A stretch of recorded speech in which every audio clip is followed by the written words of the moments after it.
Welcome to the Home Birth After Cesarean podcast. Due to the rate of unnecessary C-sections, the lack of support, and limited options for VBAC moms in the hospital, more and more women are choosing to have their VBAC babies at home. This podcast was created for women to share and listen to stories of home birth after cesarean. I'm your host, Rachel Garrett.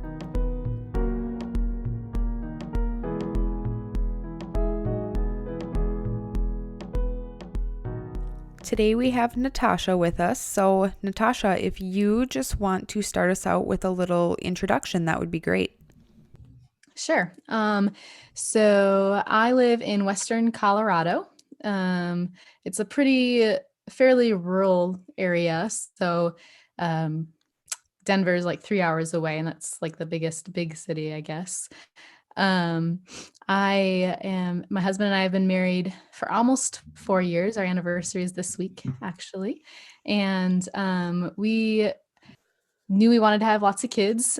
So we got started pretty much right away after we got married. And we weren't really trying, but like 6 months into our marriage, we got pregnant. And so huge blessing to be able to get pregnant easily. I know a lot of people have struggled with it. So we feel really blessed in that regard. And when we talked about what we wanted to do in terms of like where to birth and everything, we were open to a lot of options. I work as a physical therapist at our local hospital. And so that was kind of like this is kind of a no-brainer in the sense of cost, really. And all that I had heard of the hospital, the birthing center was really positive. So I was definitely willing and happy to birth there. We were also open to the idea of home births. We have a lot of friends that have had home births, and my husband's stepmom actually has had 2 home births, and she's a doula as well. And so that was also something we considered, but it was like give or take a couple of $1,000s less to do a hospital birth with my hospital. So that's what we ended up doing and choosing. And so we decided to follow through with that. And so my pregnancy with my daughter's name is Piper, and she's 2.5 now. And that was all completely normal, no low risk, no issues. I saw the midwives at the hospital pretty much the whole time, no complications. And our desire was for her birth to be completely, what we would say or call natural in terms of no or very minimal medical intervention, if any at all. Like basically just wanted to go there and have her there, and then come home.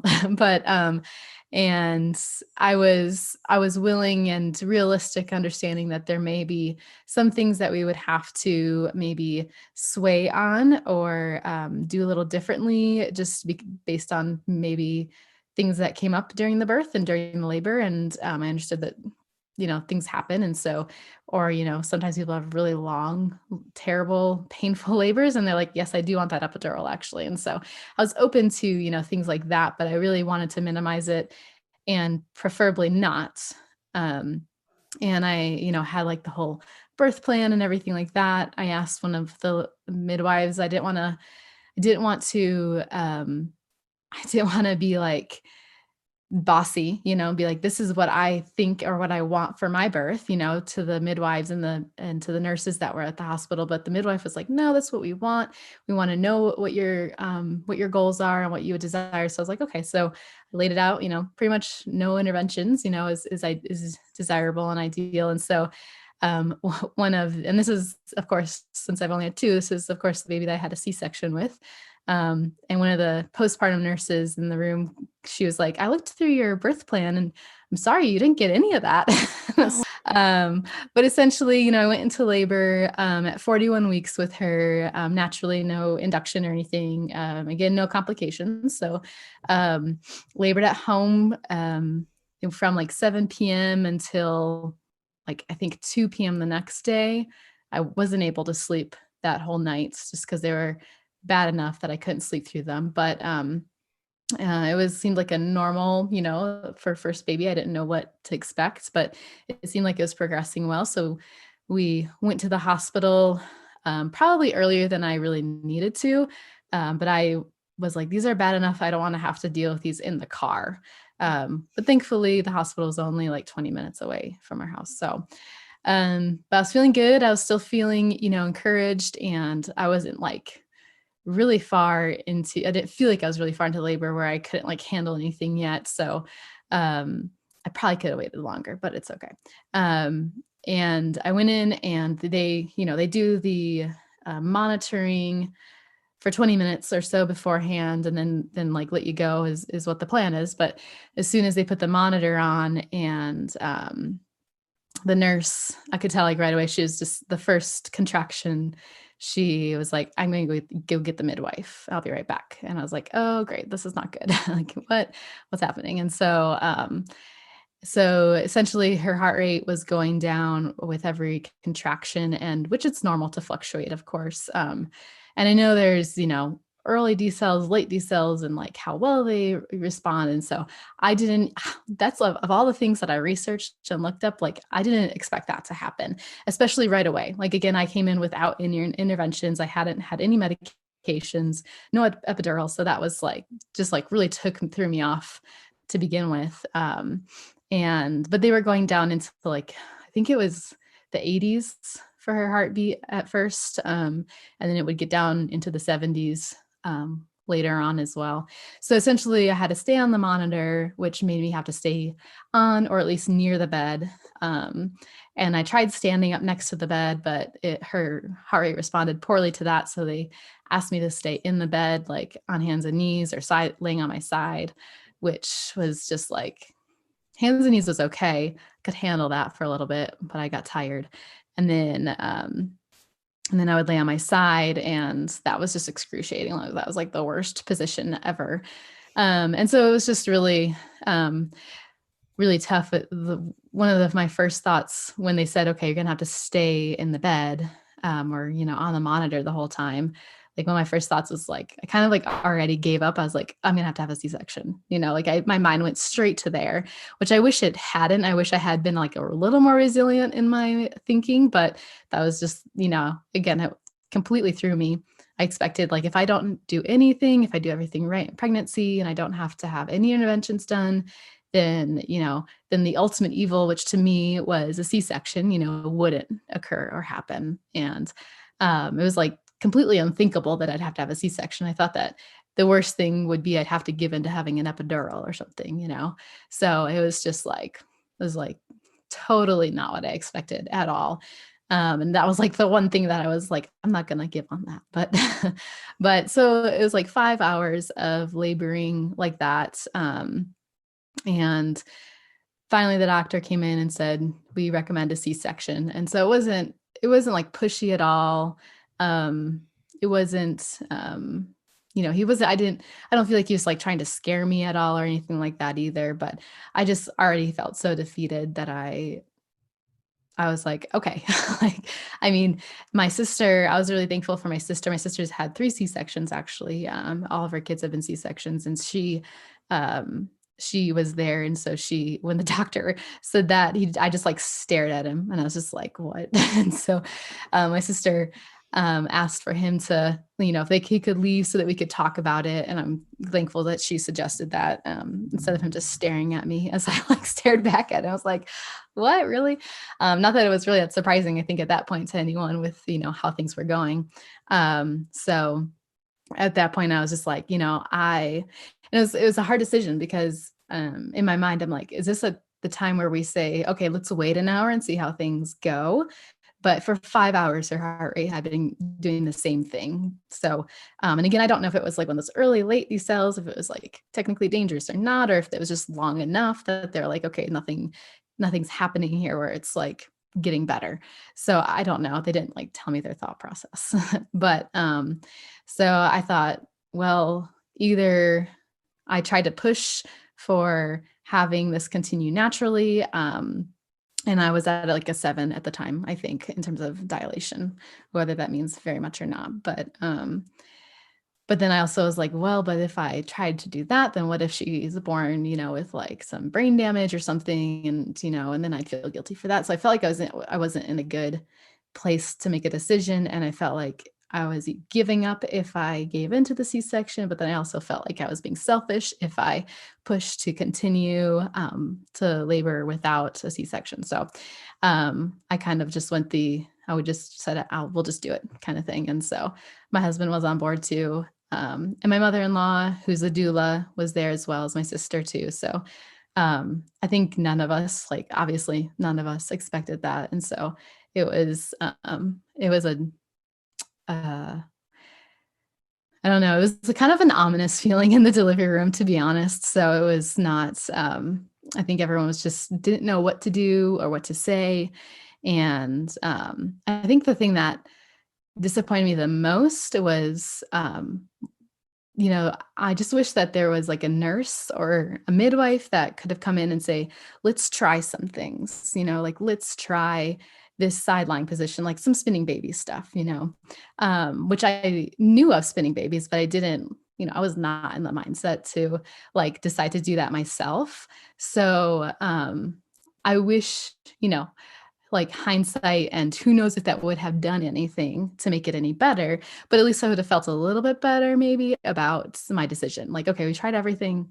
Now this is what it is. So and that was actually one of the reasons that made me decide to have a home birth for sure with my son, was because you just don't know what nurse or midwife is going to be at the hospital at the time when you're there. And even if on the whole they're all really great, it could take a couple shifts until you get a nurse that comes in and knows how to do these spinning babies moves or considers doing this or that, that might help you. I have a friend that had her son at the same hospital, and that's how it was for her. Her labor was going really slowly. And then after I think the third shift changeover or something, finally a nurse is like, let's try this. And she had her laying on her side and doing some spinning baby stuff. And then she had him. And it's like, maybe it was coincidence, of course, but it's like, oh, that would have been really nice. Did So they have you just on the bed and then on your side and hands and knees pretty much that whole time then? yeah, pretty much. The hands and knees was my idea because I knew that, from laboring at home, however many hours, that was the most comfortable. So they raised the head up of the bed and I was on my hands and knees for a long time. And I remember being like, I can handle this position mostly, except I remember my hamstrings were so sore after being up there for so long. And I was like, I can't be up here any longer. I need to lay down. So, but then that was excruciating. So yeah, and I tried sitting on the ball or standing on the edge of the bed, but again, her heart rate wasn't responding very well to that. So that's the only Yeah, thing. you're kind of limited then with what you can try or even really what you Yeah. want to try Yeah. because you don't want to make it worse either. Mhm. Yeah. And there was one time when I was like, I have to go to the bathroom. And so they had to take the monitor off of me. And I could tell the nurse wasn't too happy about taking the monitor off, but I was like, oh, thank God I can be off this monitor for like 10 seconds. And I walked to the bathroom and I had a contraction while standing up. And I was like, oh, this is just like so much better than being on that stupid bed. But then the nurse is like, you got to come back. And I was like, oh, okay. So I love that, few minutes of me being off of the monitor, but then I had to get back on. So it was back to the same. So yeah. So how did everything go with the actual C-section then? Did they classify it as like an emergency or was it just kind of like this is the decision we're making and then just moving forward with it from that? I don't know if they classified it as an emergency. I don't think they did. And I did get my paperwork, because I thought that maybe like being able to read like the progress notes and the C-section note would like give me some closure of some sort, which it didn't. It just like, it's also vague, and I understand that they like often just like write things really vaguely, which is fine. But so there was no like classification that I know of. And it was, as soon as I said yes, like again, they weren't pushing me like, you know, but as soon as I said yes, then it was like everyone like got working really quickly. There were papers in my face to sign and like in the middle of a contraction, I was like, I can't sign it right now. And so it like after that, it moved really quickly. But I think that's just how they work. I don't think it was an emergency at all, but the C-section went really smooth, I think. And the doctor that performed it, they have it was really good doctors. So, I mean, I think he did a good job, I trusted him with the suturing and everything like that. The anesthesiologist, I remember, was really great, because he was by my head and telling me everything that was happening and what to expect. And so that was really good. And then how did the immediate postpartum time look? Did you get to see baby while you were still in the OR, or the time in the recovery room? That one was a little more difficult. I guess they said that she was having trouble breathing at first, even though her APGAR scores were still pretty high that they gave her right away. So they did some sectioning in the OR. So I don't know how long it was that I didn't see her.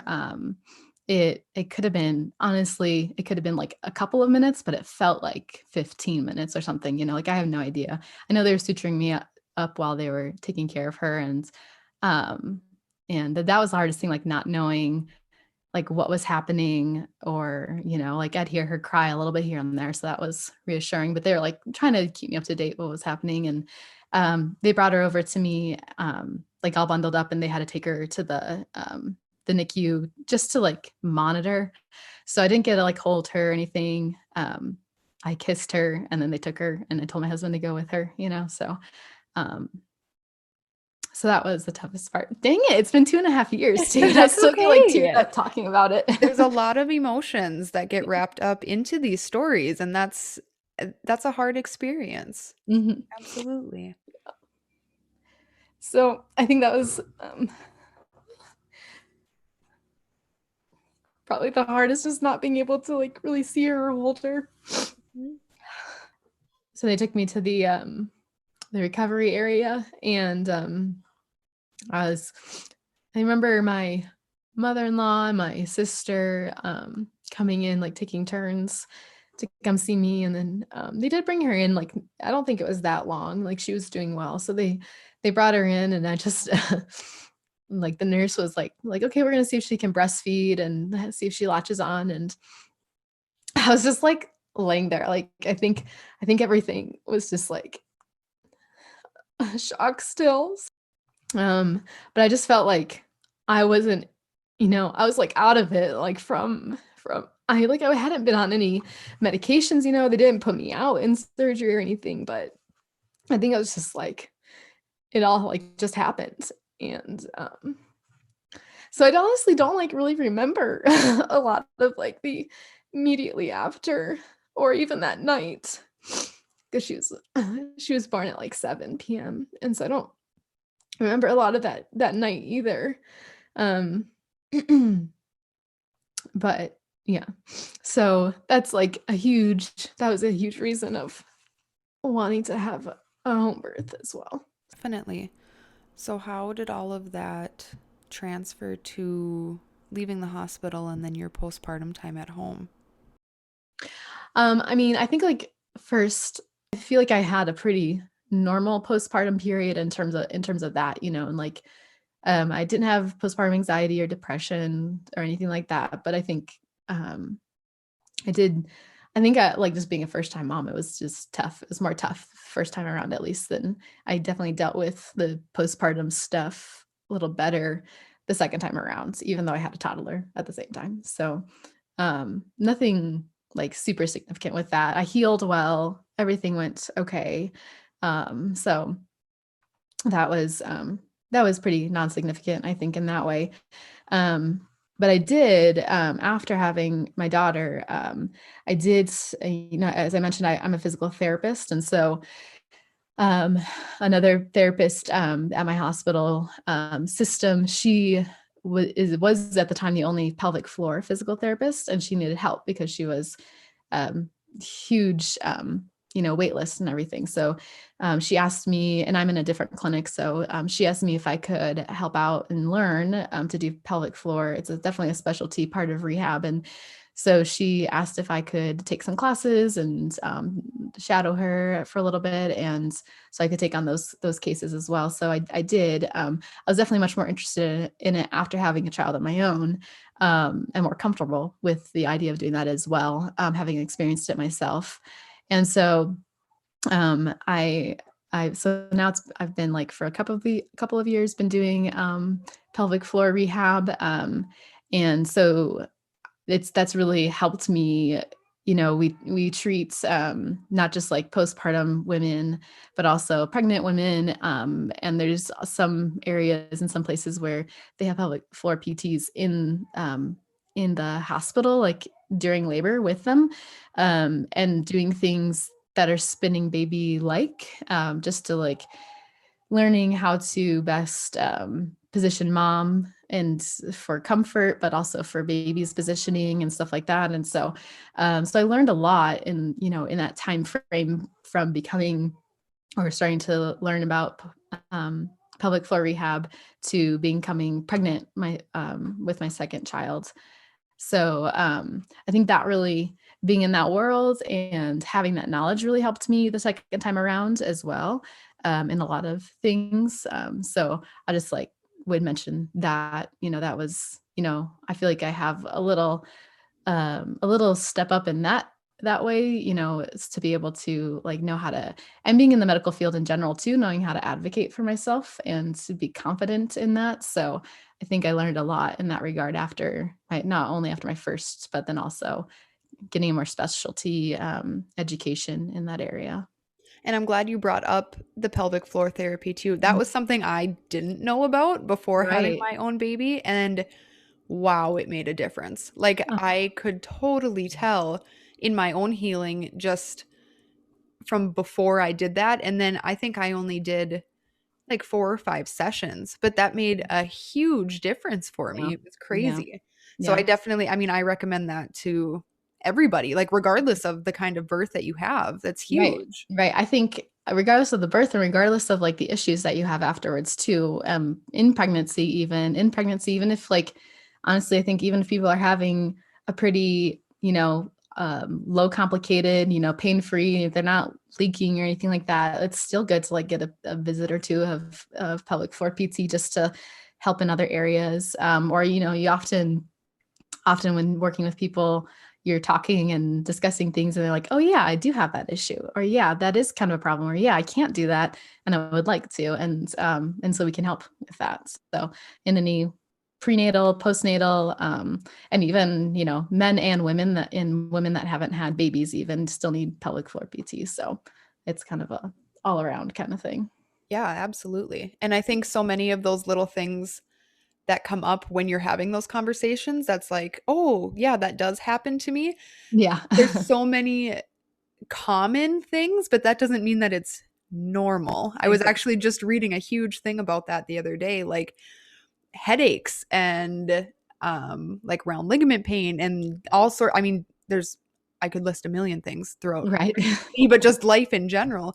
So Hmm. many of these things we think that that's just part of pregnancy or that's just part of having your period or that's just whatever, but that doesn't mean that it's normal. So I agree. I think everyone could benefit from all types of stuff. I mean, chiropractic care, pelvic floor, all Yeah. sorts of stuff like that. Yeah. And my favorite thing too is like when I'm seeing like a pregnant or postpartum mom and like I'm seeing them for a specific thing and they're like, like, because things are always changing, especially of course in pregnancy. And then like, especially those early postpartum months. And they're like, oh, just like, like, oh, my upper back or the shoulder is suddenly starting to hurt, every time I'm nursing. And so it's like, oh, well, let's address that before it becomes a chronic issue or before you have, more difficulty associated with that. Even though, you're here for your low back, like I can still help you with that. And so then we can kind of nip it in the bud in that sense before it becomes, gets down further down along the road. Right. Then you're just going to end up having to do more work on it Yeah, later on exactly. anyway. Yeah. It's a lot of education, it's a lot of just like knowing like posture things and understanding like how the pelvic floor works and how it's you know what it's involved in, like it's more than just pee and poop and sex, but there's other things involved with it as well, and it can have effect in other parts of your body you wouldn't even know of or think of. So Yeah, definitely. yeah. Okay, so take us to your second pregnancy then.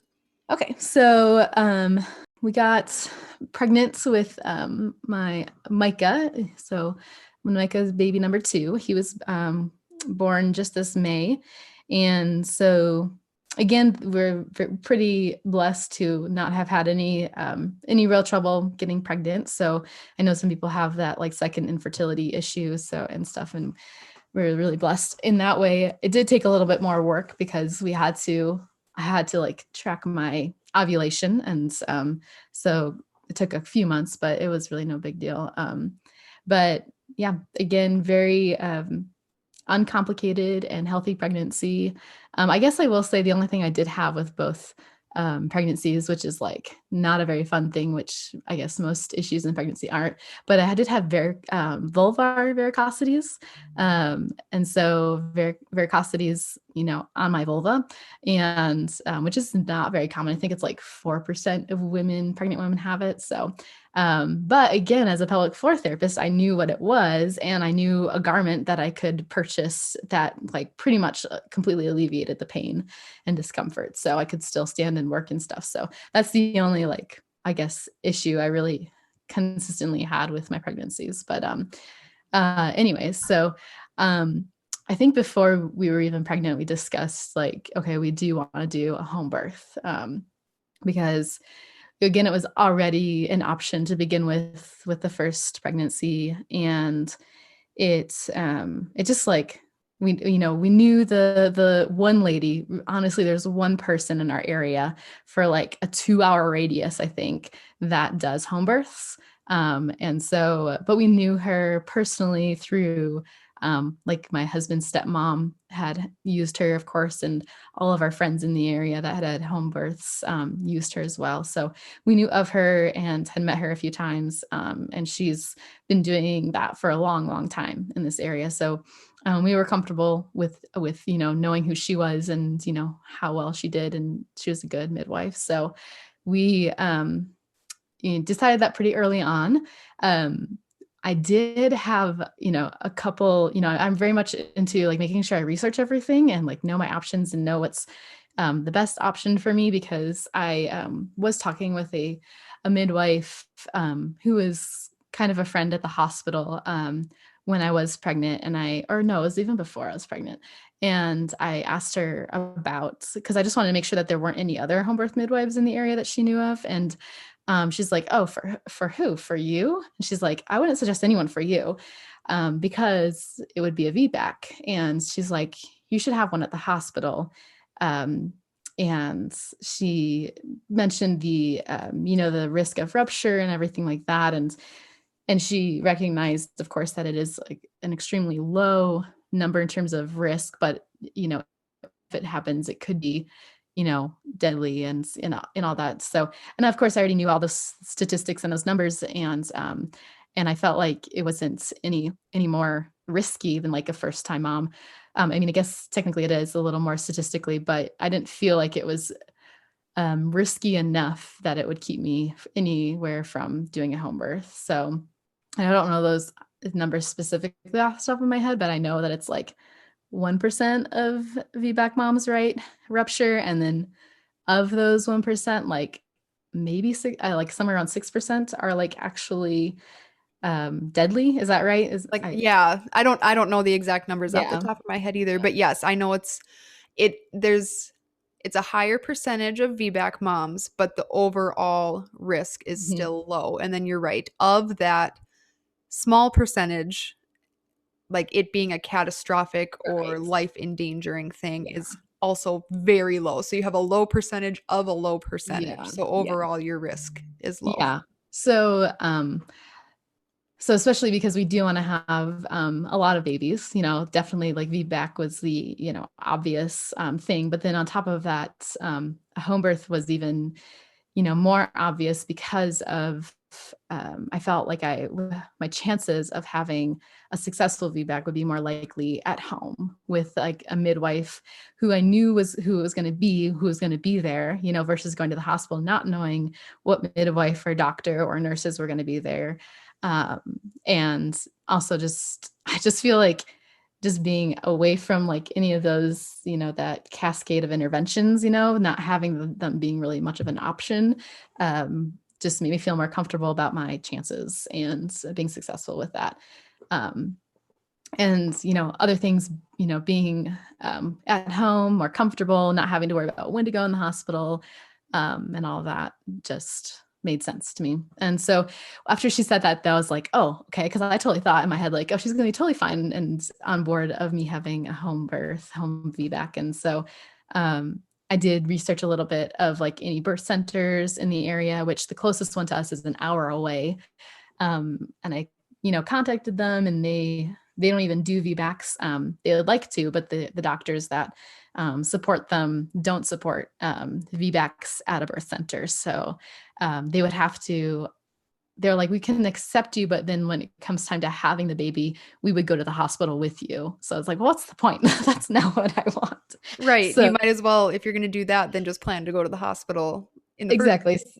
Yeah. And drive an hour away to a hospital I don't even work at and have coverage for. So I was like, that's not happening. So I was like, okay, well, that's like really the only like real option in my mind, So, so it was never really a question. I'm really thankful. I know a lot of women have to, really convince their husbands or family members and everything that that's what they're going to do. And so, we were all on board, all my husband's family. My parents still live in Michigan. And so I didn't tell my mom, I think until like halfway through my pregnancy, that that's what we were deciding. It never came up. Like I wasn't trying to hide it. I was a little worried that she wouldn't be on board or she would be worried. And I also just didn't want that negative energy, So I've learned through this and a lot of other things. Like I don't offer up information about, my medical decisions. If someone wants to talk about it, I'm happy to. But something like this, everyone has an opinion on it, which is fine. But I just, especially if I'm like set in what I'm going to do and I've done my research and, I've talked and considered it out, I just don't offer it up if I think it's not going to be, a positive experience. So, but when I did mention to my mom, she's just like, oh, okay. And like, no much more. And she was like all about it and totally fine with it. And which I was like very thankful and that she was, on board with it as well. So yeah, we didn't have any pushback, thankfully. Everyone was very supportive. So, which really helped me, not be worried because that, it's so easy to be worried about anything, regardless of you're going to be doing a home birth or a hospital birth, either way. But so it was good that I felt like I had a lot of support throughout my pregnancy. And I had we actually did have 2 midwives at the birth. Another midwife in the area kind of joined the practice like halfway through my pregnancy. And this one too, so since he was just born in May, he the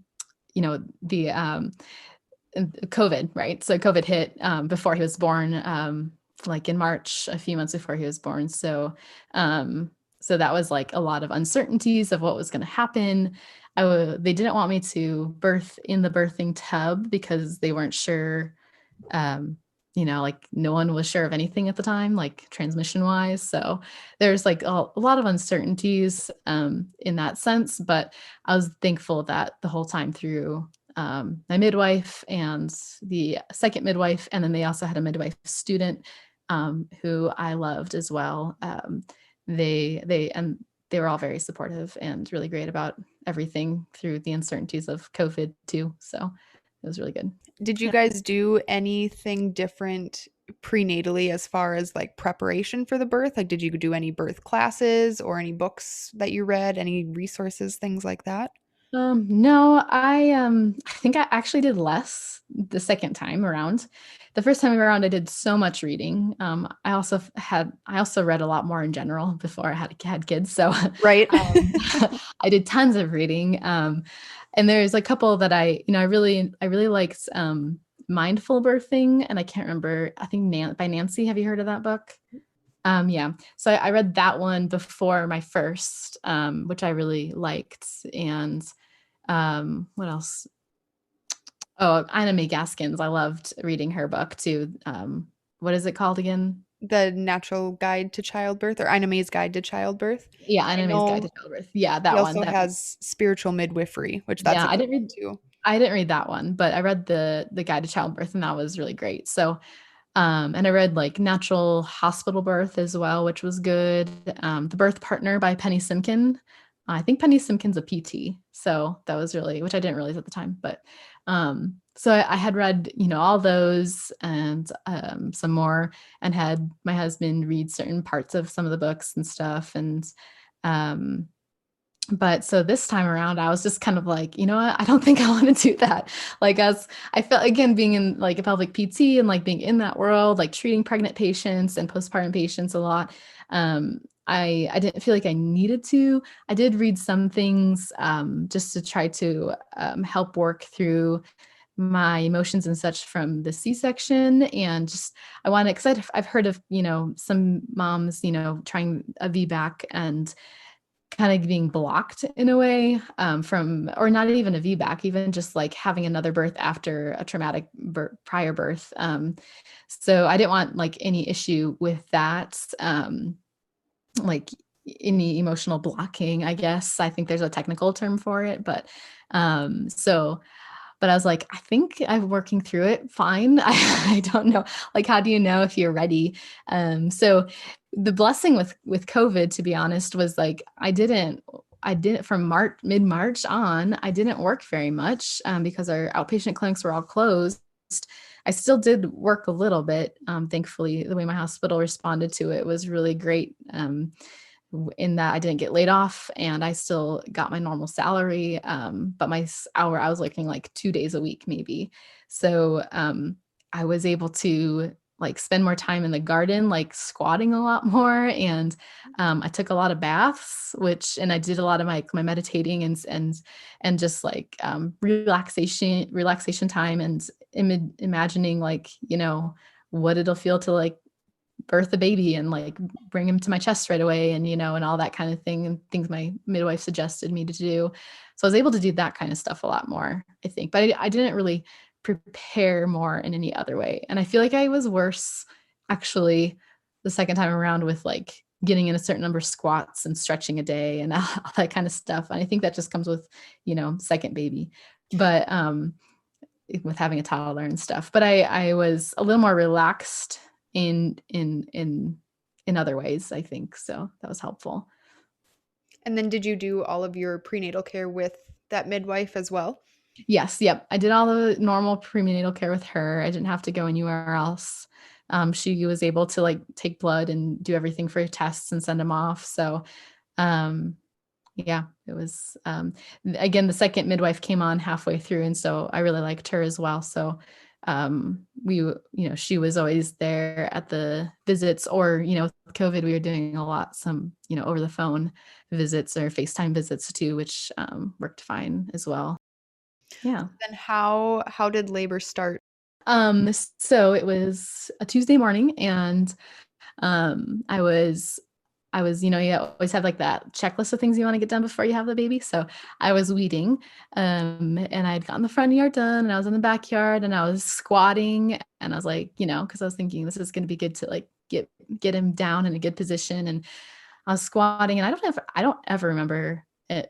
Well, no. Okay. So with Piper, actually, her, they broke my water with her to try to progress things. So, I never experienced like water naturally breaking. So I was just squatting. I felt totally fine and normal. Like I never got to the point in either of my pregnancies where I was like, I can't do anything. Like I feel terrible. Thankfully. So, I was squatting, and I felt like a pop, and I thought he had just kicked me or punched me really hard. And it was a strange sensation. And then I felt a gush.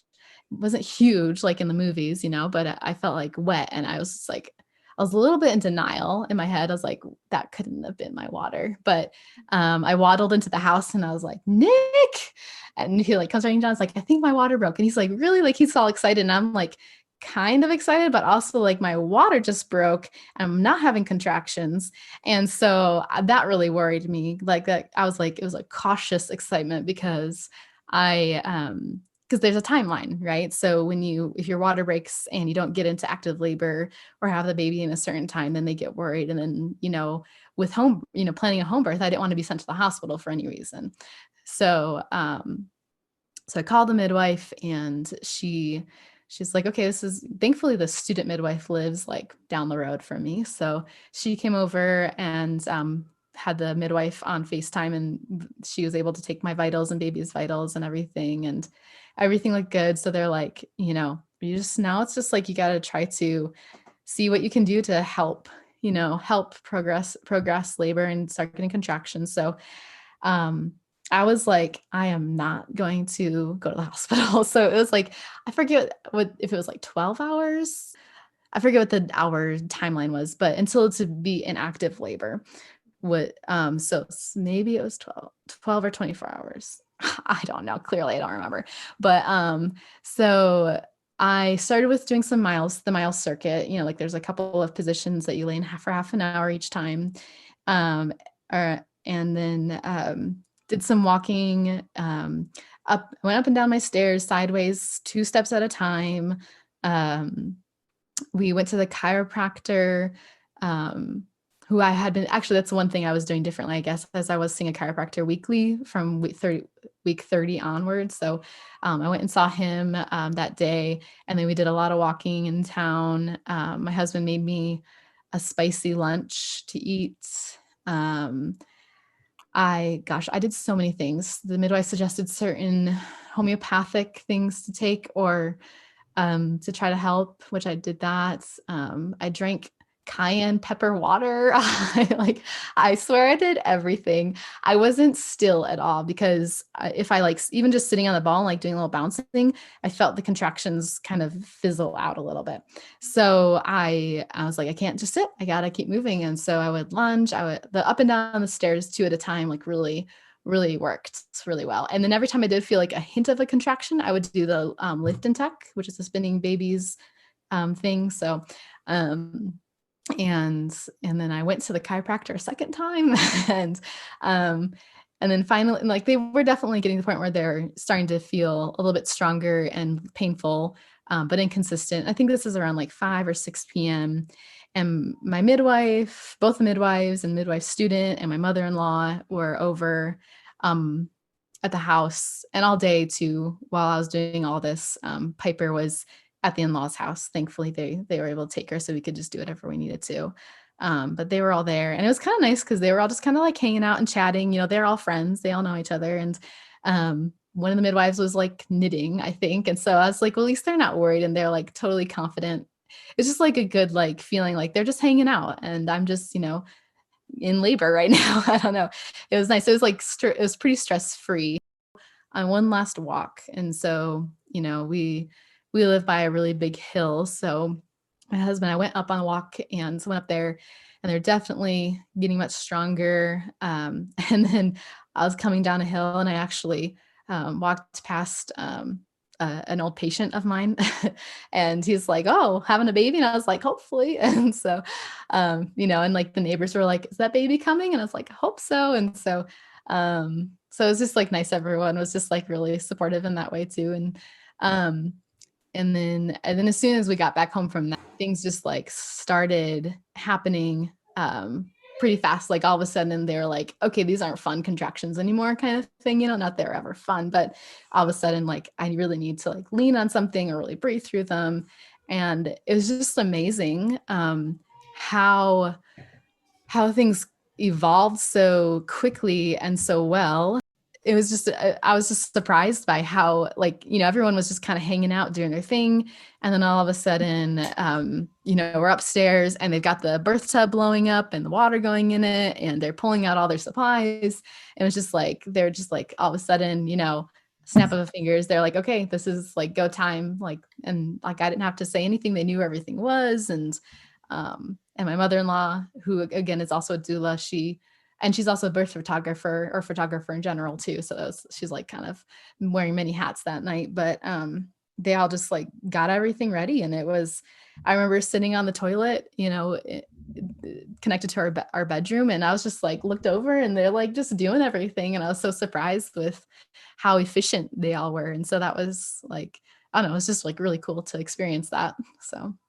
Yeah, it definitely makes a difference when you have that support, and then not only having the support, but people who are trusting in the process and trusting in what your body can do. Yes. Yeah. So yeah, that makes a huge difference. hmm And so, yeah. And so then I think it's kind of a blur, but I mean, so that was like 8 p.m. I think when that started happening, where they got everything together and we're up in my bedroom. And I mostly labored like either on the ball, leaning forward onto the bed, and sometimes, or kneeling on the floor, out forward onto the bed. I did like lay on the bed sometimes on my side if I got tired. But there's always either my husband, my mother-in-law, or the student midwife. There's always someone that was doing hip compression, which was like the best possible thing. Like, and I wasn't shy at all about like moving their hand a little bit. If I'm like, no, you're hitting the wrong spot. Like, I was like, this is how it needs to be done. So, and I guess that's something else too, that we did a little differently that time was my husband, like, he was more, I think he just realized after the first birth, like when things happened were happening, like he didn't know what to do, which is understandable. He's never supported someone through birth before. But I was like, okay, this is what I want you to do, like the hip compression, and like you can do this or that. I want you to be in control, or over like the music, and I want you to like read these psalms to me during labor and stuff. And so he had like a list on his phone, and he was great. He was awesome. He's like never left my side. And then my mother-in-law and student midwife were there helping as well and taking turns. So that was really, really helpful. And I guess there's like some funny things. It could like get so intense at one point. My husband's holding my hands, and I just got to the point where I couldn't breathe unless I was growling, or like, I was like really loud, super loud. And one time I just like needed to bite something, and my husband was holding my hand. So I just like went to go bite his hand. I didn't even think about it. And he like took it away really quickly. And I just remember being like, how dare he take his hand away when I need to bite that? And so he, I think he was really shocked. But then in my head, I was like, okay, no, that's probably a smart thing for you to do. To move away from the bite. So it was just like, how dare you? You do not know what kind of pain I am in right now. This is all my I'm getting very sassy in my head, I think, when I'm, if I'm in pain. So I didn't say any of this out loud, but and then another time I did throw up at one point, I think around transition, and my husband, he was back there behind me, rubbing my back, and the midwife, so he was right there as I was throwing up into the bucket, and the midwife was like, looked at him and said, "Are you okay?" And in my head, I'm like, he better be okay. He's not the one throwing up right now. I'm the one throwing up. I'm the one in pain. Like, who cares about you? Why right are now? we worrying about him? I'm the one. Yeah, exactly. It's like, I am the star of the show right now. And so, yeah, so I just remember being like, excuse me. But I did apologize to my midwife and the student, like at their 1 or 2 day checkup when they came to see me. I was like, I'm sorry, I was really negative the whole time. And I just kept saying, I can't do this and I hate this, They're like, you were fine. And I was like, I don't know. I remember really hating it at the time and being really negative, but thanks. That's just normal. That's just part of labor sometimes. That's how They it just must goes. be used to it, because I really hoped that I could have been like a really gracious laborer, and not super loud, but I was loud and pessimistic. So That's I'm glad that okay. they were there to like push me through it and help me, because I couldn't have gone through it on my own. Again, that's support. That's huge. Yeah, it was, and that was really nice too, is that they weren't like so hands-on that it was overbearing or not, like made me self-conscious or anything. But knowing that they were there to support me and help me, and my headspace was totally different, of course, than with Piper at that point. So I could like request like, hey, I'm getting tired here, or I don't feel good here. I need to change positions, so that helped, being able to feel comfortable and be able to like, I was still cognizant and in the moment enough that I could say things and request things. And so I think, again, having that support was a huge part of that. Yeah. So then how long was your labor overall? Um, so, well, I guess I don't have enough to count like when I started having consistent contractions. So if we just say from consistent contractions, so I guess my water broke at 10 a.m. that morning. And the contractions were consistent at around 7 or 8 p.m. And then I remember at midnight, the midwife was like, I would like to check you. That she hadn't checked me yet at all. And so I was like, okay. And I felt like I was really struggling. Like I was like, if I was in the hospital right now, I would be asking for an epidural. So I was like, I'm really glad, I was thinking this all in my head. I'm really glad I'm here. And she checked me and I was at a 6. So she was so gentle with how she told me, because she knew that like, to me, like, I was like, I'm only at a 6. And so she's very gentle and encouraging when she told me that that's where I was. And that was midnight. And then I think I threw up at some point after that. And I got to a point where they're like, just breathe through the contractions. And I was like, I was trying to, and they're like, you don't need to push, just try to breathe through it. But my body was pushing, like I would breathe through it, but at the end of each contraction, like my whole body would just kind of like flex and curl, and I could feel the pressure. And I was like, I'm not doing this. This is my body. I'm trying not to, I'm trying to breathe through it, but it's not happening. It's not working. And so they finally, at 2 a.m., so 2 hours later, she checked me again. And I believe, if I'm remembering correctly, she said, you just have a little lip. I'm going to hold it back. And you can push on this contraction. And I was like, thank God. Cause that's, I was just like, I need to get this over with. This needs to be done. So I just started pushing, and that was the best, like being able to push. And just like moments before, I was like, the contractions were just on top of each other, and I wasn't getting any rest in between. So I was getting really frustrated because I was still in pain in between the contractions, and they were so close together. And so finally, being able to push. And then all of a sudden, after that first pushing, it was like, it felt like there was like 2 minutes between the contractions, probably not that long, but they were just like really peaceful, and I didn't have any pain. And I was just laying there, waiting for the next contraction. And I even had the clarity after the first push. I was like, Nick, go get my phone, because my mom wanted me to FaceTime her. And it was 2 a.m. here, so it was 4 a.m. in Michigan. And she answered right away. And so she was able to watch. And he was like, I imagine like FaceTiming my mom, like, you're going to hold the camera, so she can see me and maybe see my body, because I was totally naked at this point. But no, he's like putting it right up to my vagina, and like, so she could see the whole thing, like up close and personal. A nice personal video of that, right? Yeah. So it's like, that wasn't what I was thinking, but whatever. That's really what she wanted. Cause my mom was like, I've always seen, my mom had 4 vaginal births, and she's like, but I've never actually seen it happen. It was always me doing it. So I wanted to see it. And like I said, my sister has had 3 C-sections, and my mom actually got to be in the OR with my sister with one of her C-sections, which she thought was the coolest thing. So she's like, now I want to see a vaginal birth. And so she really saw it. So, anyway, so she was like all excited. And so my husband, I was laying on my back, kind of lifted off to one side, which would have been my preferred position to push, but it just kind of happened. And at that point I was like, I can push. I didn't even think about what position I was in.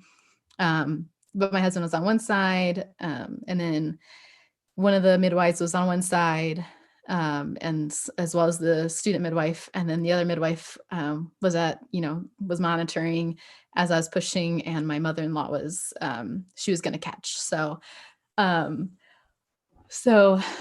just, I remember I should have, and know, especially being a pelvic floor PT, that I should have let my body do most of the work and not push so hard. But I was just so excited to get it over with that I was like, get this thing out of me. I'm done. So I pushed as hard as I could. And in hindsight, the position and pushing as hard as I could, I wish I would have.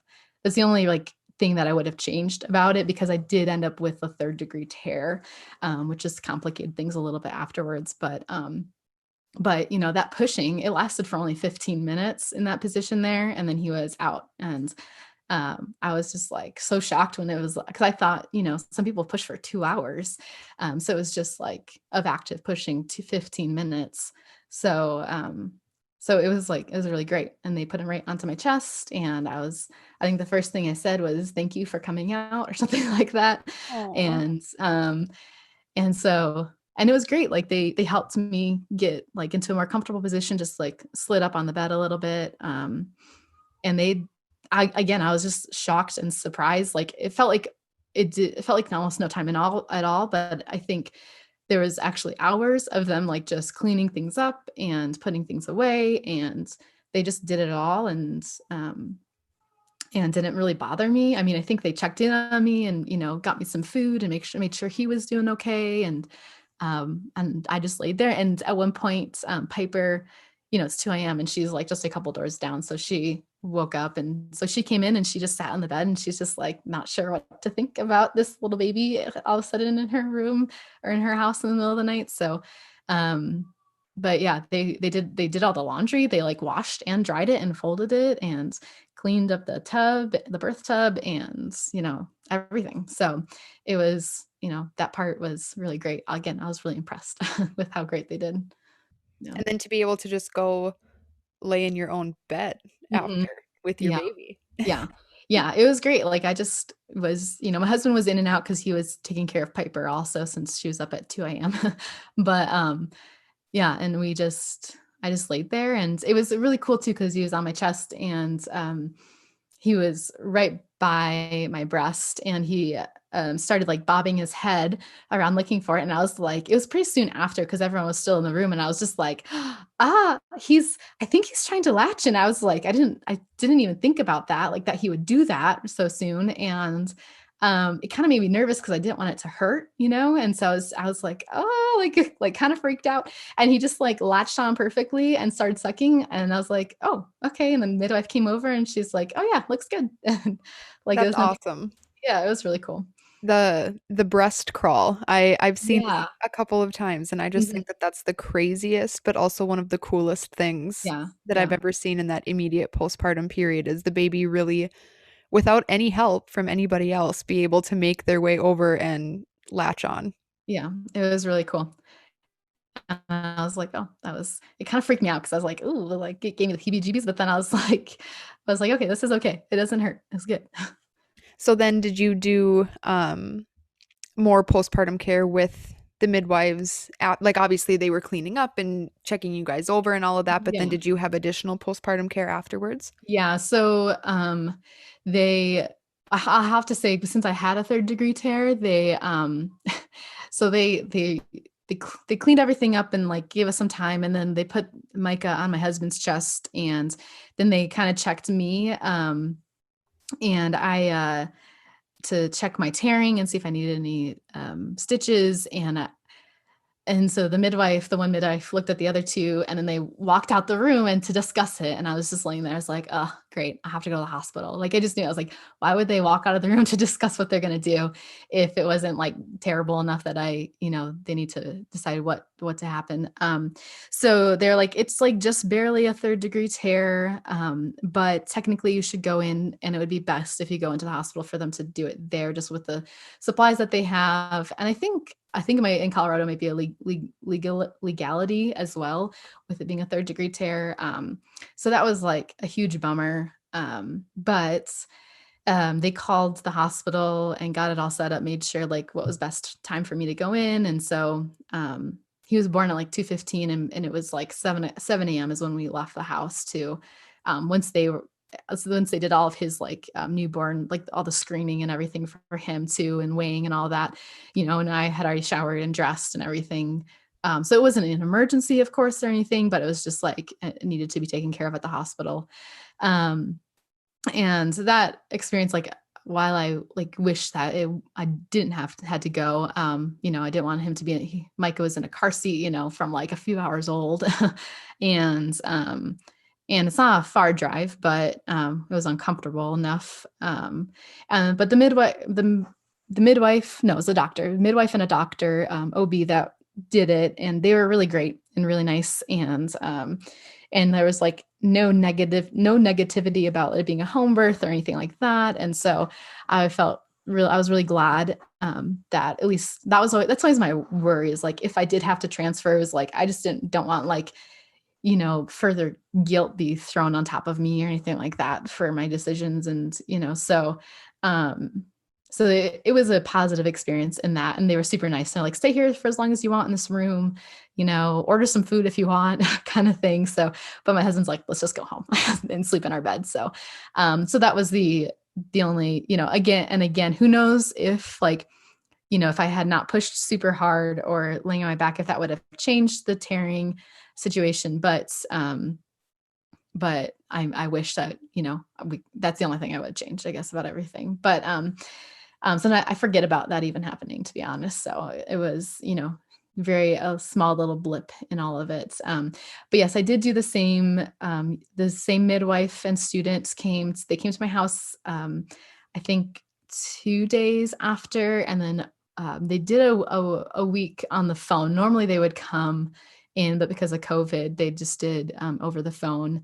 And then 2 weeks, the midwife came in to see me in the house and checked everything over. And then at 6 weeks, I went into their office for a checkup, and that was it. And I didn't have any issues. I feel like it was a very typical healing phase for postpartum.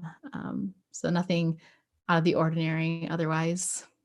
So, looking at those two different birth experiences, but especially that postpartum time, how did the two compare? I mean, I feel, and again, it's hard to say like if it was like just because my first was a C-section and my second was a vaginal birth, and like home versus hospital and everything. I mean, it's hard. I feel like some aspect, like the just the fact that going from 0 to 1 baby, it was tough, and I handled the 1 to 2 better.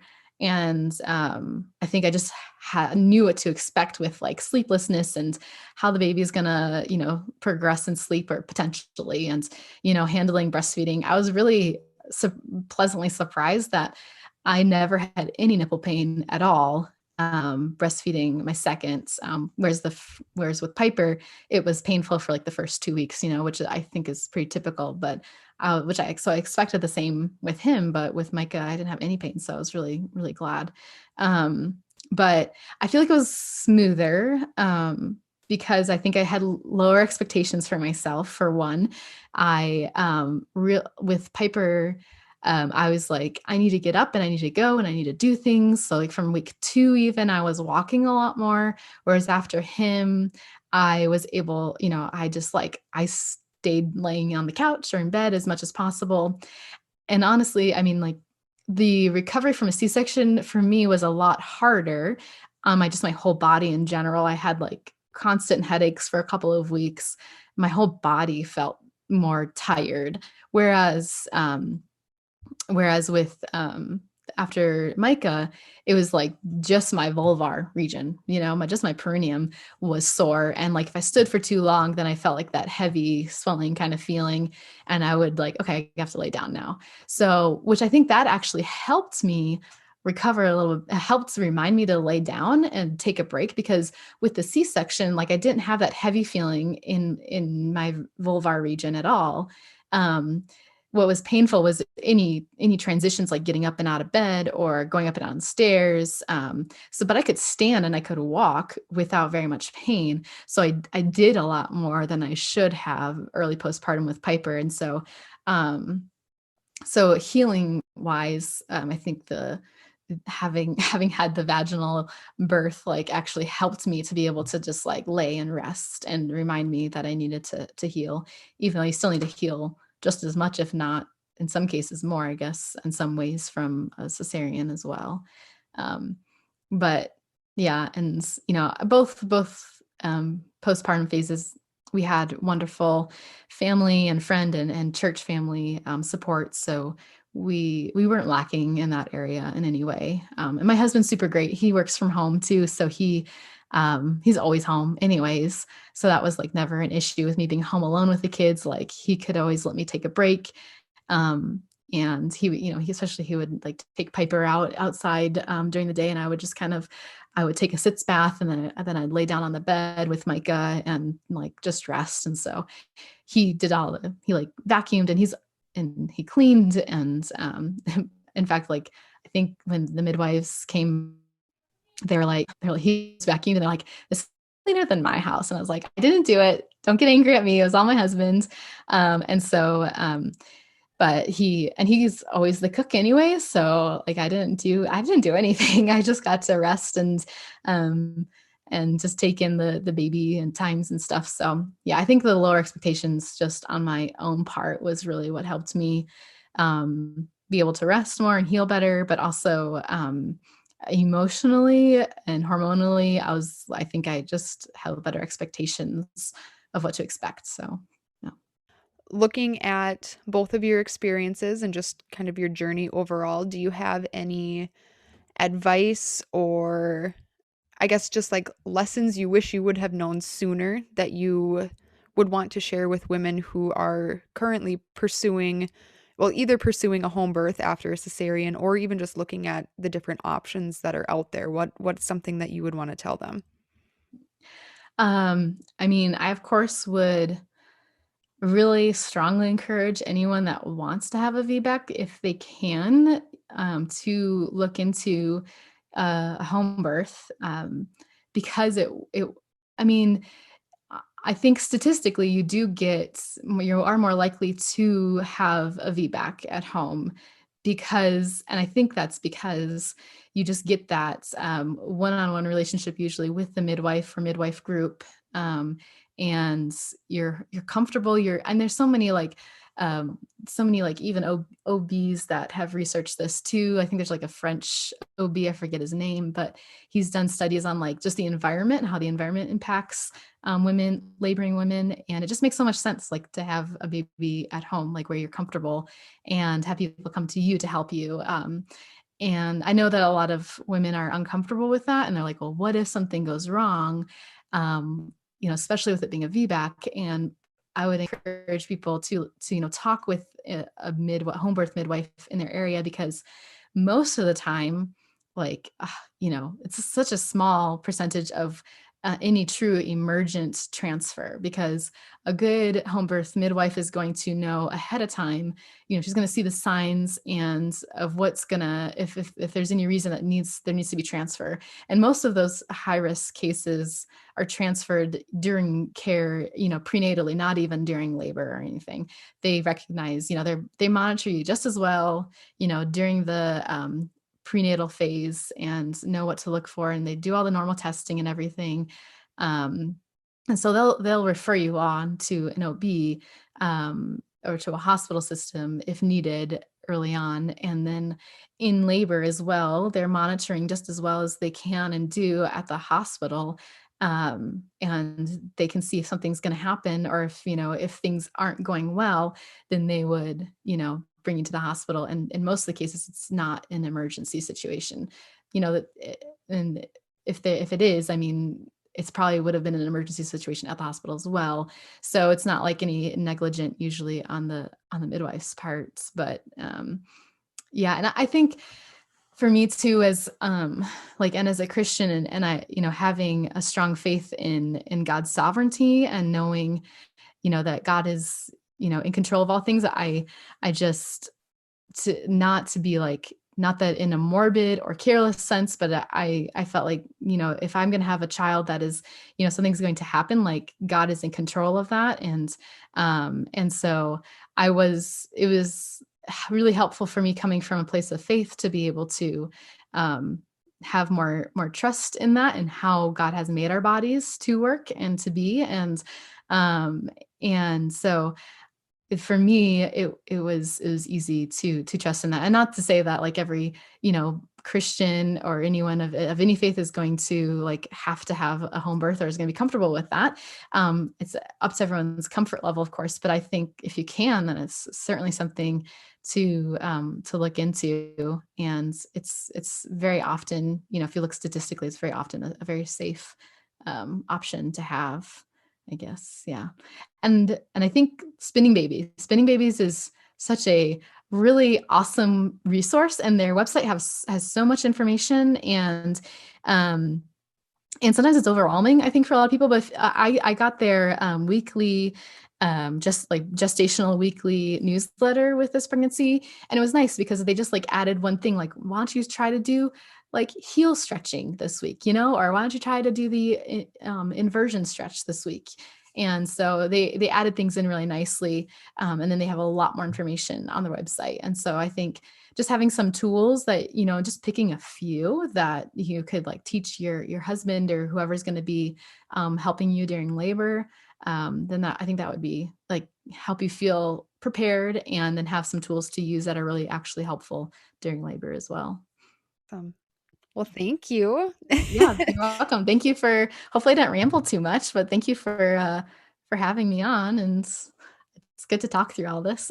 Yeah, definitely. And it's just great to get all of these stories out there, because I know we were kind of chatting before we started recording, but just knowing that different women who are in different places right now are going to resonate with all sorts of different stories. So it's nice to hear just everything that you had to say. Yeah. So thank you. Thank you for listening to another episode of the Home Birth After Cesarean podcast. Make sure to subscribe, leave a rating, and follow us on Facebook and Instagram. If you're interested in sharing your home birth after cesarean story, send us an email at hbacpodcast@gmail.com. See you next week.